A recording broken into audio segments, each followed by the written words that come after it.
This video is brought to you by Plunger Productions and Dispatcher Bob. You need Rudex or BioClean online? Buy it at DispatcherBobs.com. DispatcherBobs.com. You can email me at bob@DispatcherBobs.com.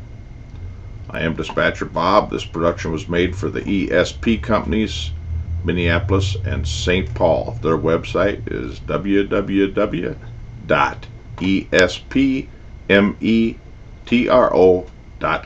espmetro.com. That's espmetro.com. More videos there online.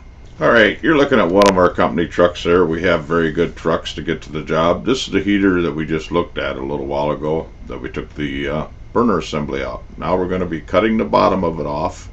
Look at the slime and crud and lime and come out of that heater.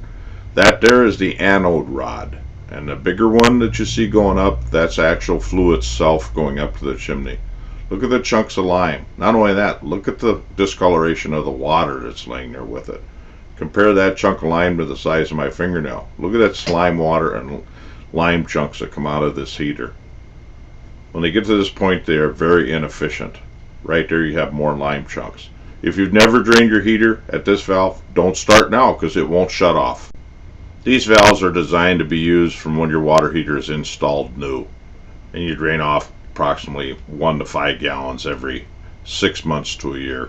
They really need to be maintained. If you have never done it, they will not shut off 99% of the time. So no sense in starting now. It's not going to do any good anyway.